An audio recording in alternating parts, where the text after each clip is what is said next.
Edson, it's Thursday. That means it's time for another Town of Edson update. At last count, still 0 confirmed COVID-19 cases within the Town of Edson. We'll have a further refresh of those numbers later on this afternoon. If they change, we will be sure to let you know. But good news, keep up those efforts, Edson. Physically distancing, hand sanitization, of course, staying home if you're sick. With schools being reopened, I know some kids have been getting sick with the sniffles, which is a common occurrence. So if you are feeling unwell, especially if you have those symptoms of COVID-19, please stay at home. Of course, testing is available. If you are asymptomatic, you can get testing done at pharmacies now. Let's do what we can to prevent the spread of COVID-19 and keep those case counts low within our community. Now, with school being reopened, and we have seen some outbreaks in schools throughout the province. In my hometown of Athabasca, there's about 3,000 people. They had a case in one of their schools.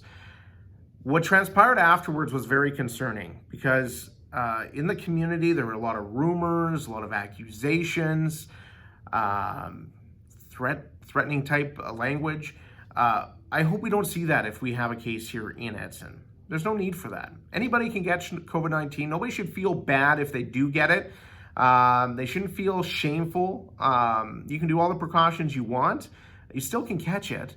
But we have to do what we can to prevent it. And if it does happen, let's support one another and get through it together. So I just want to keep that in mind because I was really concerned seeing that and seeing some posts from family members and people back in my hometown. I really hope we don't see that in Edson if we do get a case of COVID-19. Supporting one another is so important. Tonight, you can do exactly that in downtown Edson as the Art and Music Walk Evening is going to be held. An event being hosted by the local businesses downtown, the Town of Edson, and local artists. You can see local artwork displayed in stores. There's going to be some music and support our local businesses. When I look at downtown Edson, we have so many wonderful Edsonites and Yellow County residents that do so much in our community, supporting nonprofits from minor hockey to soccer to drama clubs to things such as the Parkland Lodge. I was just at Parkland Lodge yesterday, and there's a number of local businesses that supported that. The bike park. So many things that local businesses and shopkeepers do to support Edson. We have to support them because Amazon doesn't do that. The big box stores in Edmonton don't do that. It's our local businesses that do that.